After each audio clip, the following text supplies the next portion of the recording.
রমজানের প্রত্যেকটি নফল ইবাদতের সওয়াব ফরজ ইবাদতের সমান।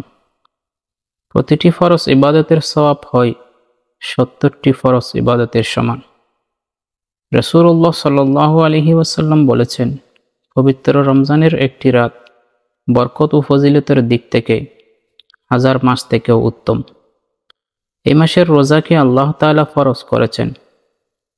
যে ব্যক্তি রমজানের রাতে ফরজ ইবাদত ছাড়া সুন্নত বা নফল ইবাদত করবে, তাকে এর বিনিময়ে অন্যান্য সময়ের ফরজ ইবাদতের সমান সওয়াব প্রদান করা হবে। আর যে ব্যক্তি এই মাসে কোনো ফরজ আদায় করবে, সে অন্যান্য সময়ের ৭০টি ফরজ ইবাদতের সমান সওয়াব লাভ করবে। এই পবিত্র রমজান মাসে মহান রব্বুল আলামিন বান্দার গুনাহ মাফ করে দেন। এ ব্যাপারে হযরত আবু হুরায়রা রাদিয়াল্লাহু তাআলা আনহু থেকে বর্ণিত, আল্লাহ রাসূল সাল্লাল্লাহু আলাইহি ওয়াসাল্লাম বলেছেন, যে ব্যক্তি ঈমানের সাথে ও সওয়াব লাভের আশায় রমজান মাসে সিয়াম পালন করবে, তার আগের সব গুনাহ ক্ষমা করে দেয়া হবে। আর যে ব্যক্তি ঈমানের সাথে ও সওয়াব লাভের আশায় রমজানের রাত নামাজে দাঁড়িয়ে কাটাবে, তার আগের সব গুনাহ ক্ষমা করে দেয়া হবে।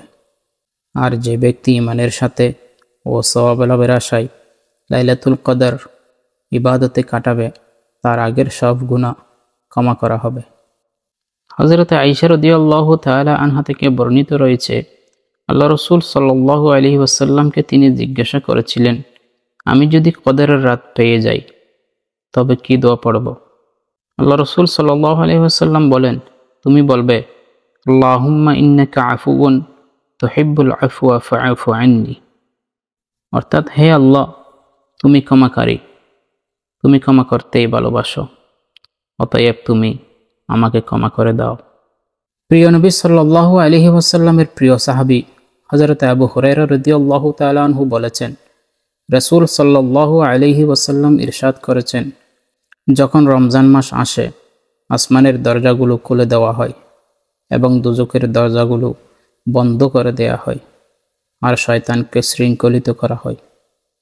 অপর হাদিসে এসেছে, হযরত শাহ ইবনে সাদ রাদিয়াল্লাহু তাআলা আনহু থেকে বর্ণিত, নবী করিম সাল্লাল্লাহু আলাইহি ওয়াসাল্লাম ইরশাদ করেছেন, বেহেশতের 8টি দরজা রয়েছে, এর মধ্যে একটি দরজার নাম রায়্যান। রোজাদার ব্যতীত আর কেউ ওই দরজা দিয়ে প্রবেশ করতে পারবে না। হাদিসে আরও এসেছে, রাসূল সাল্লাল্লাহু আলাইহি ওয়াসাল্লাম বলেন, আল্লাহ তাআলা ইরশাদ করেছেন, রোজা ছাড়া আদম সন্তানের প্রত্যেকটি কাজেই তার নিজের জন্য, তবে রোজা আমার জন্য, আমি নিজেই এর প্রতিদান দেব।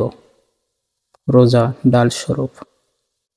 মহান রব্বুল আলামিন এই পবিত্র মাসে আমাদের প্রত্যেককে এই রমজানের বরকত নসিব করুন এবং বেশি বেশি করে নফল ইবাদত করার তৌফিক দান করুন। আসসালামু আলাইকুম ওয়া রাহমাতুল্লাহি ওয়া বারাকাতুহু।